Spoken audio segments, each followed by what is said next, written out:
The G-Wade Podcast with Deacon Dirty. So they were trying to edge you out in some kind of way. Yes, trying to really take my position. Yeah. They was really the girl.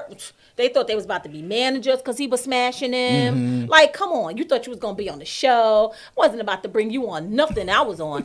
If y'all thought that I was about to carry this to Love and Hip Hop and say this is what happened, so producers could directly start reaching out to this person or that person, y'all bugging. That's it wasn't what it gonna happen. been, Not on my watch. Absolutely. You wasn't sharing no camera time with me. Right. Baby.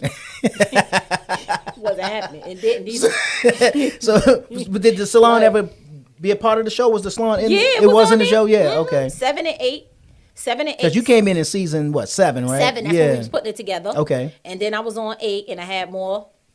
They would show me more episodes. And then 9, that's before COVID came. I started filming before COVID came. Gotcha. And then COVID shut it down. Right. Now, how was filming on Love and Hip Hop? What prompted? Was it because you and Young Jock were co-owners of the salon that got you in the door? Since he was on the show and I did his hair, they had to show me. How you gonna not put me on there? I got you. I mean, but it was up to me if I wanted to be on there. But I'm like, why not? That's my partner. We on here gonna make something happen. And you can capitalize on it too. Like, we could have done so much more with it, but he had people in his ear, and then he, you let him tell it. He don't listen to what nobody else say, but he do, and it was just, it was just crazy. I just could not believe it. And when I think about it, I just look back, and I just see all the great opportunities that we had. I believe if he didn't have no girlfriend, even though I was just his business partner, that we could, because you don't have to keep answering to why. You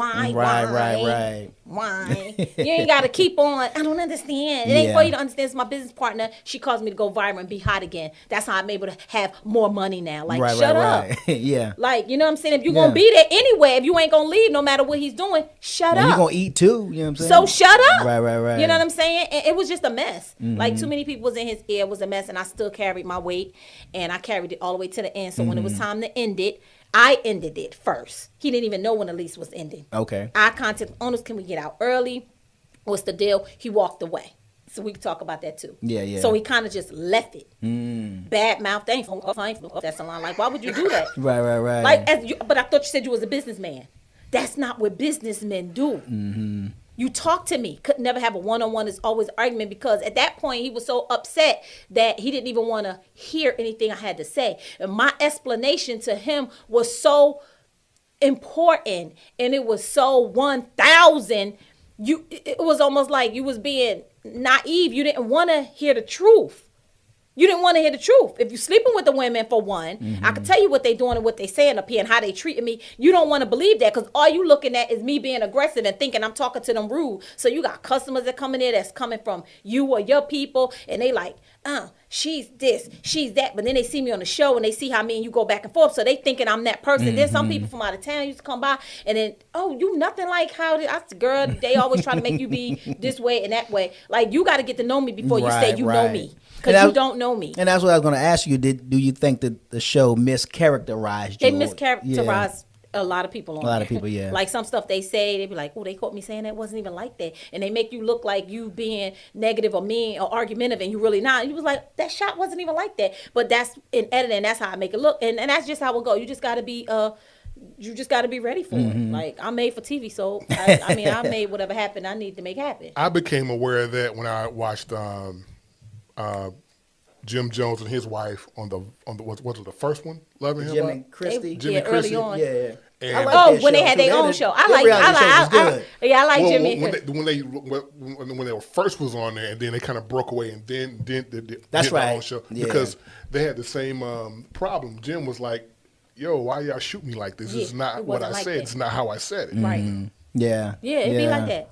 It'd be like that for real. So that's no lie. Right. So did it leave seems like a nasty, a negative taste? Is reality like, I'm good on that? It's good for some people, because it could deteriorate your image. Yeah. Some people catch it bad. It depends on what's going on in their life and what the people that you know in real life.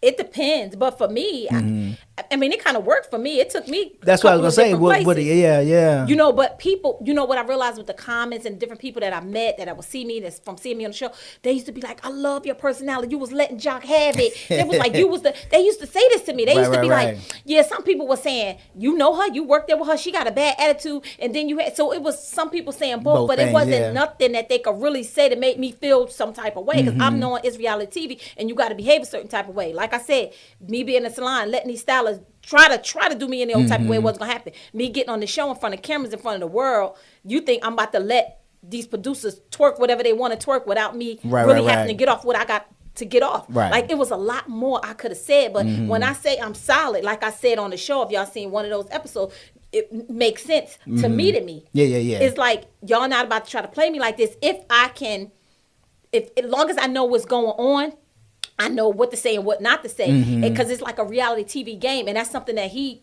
showed me. Like, I did learn some things from him, but it was like I felt like once I got on here, I knew how to play it, even from that little bit of time. Like, you wasn't about to do me any old type of way. I had to let you know, and I had to let you have it. And I saved face for him and his girl. Really? I did. Okay.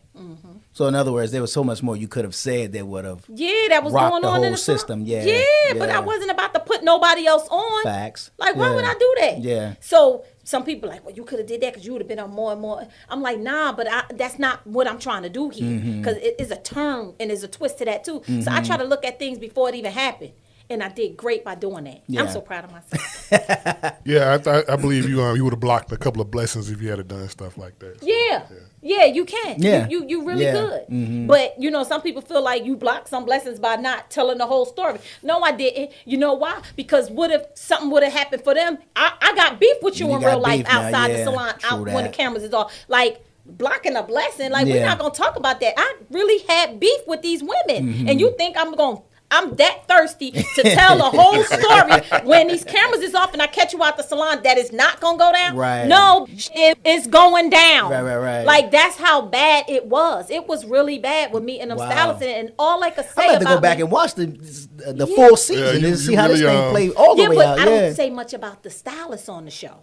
That's what I'm saying. Gotcha. You know what I'm saying? I don't say, I didn't give them that. That's what they that wanted. Would have turned the cameras that way. Yeah, they would have been like, now, the whole salon would have got lit with all the stylists. With now? Because they was trying to pull it out. And I'm like, and anytime that you their likes would have went up. Like,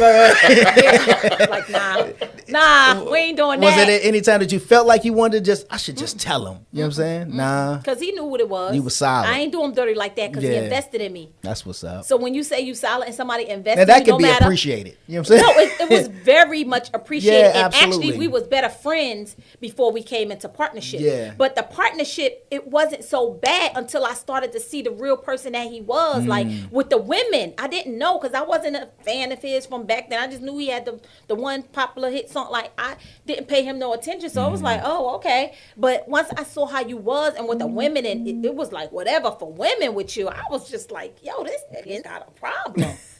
You know what I'm saying? So it didn't work for me.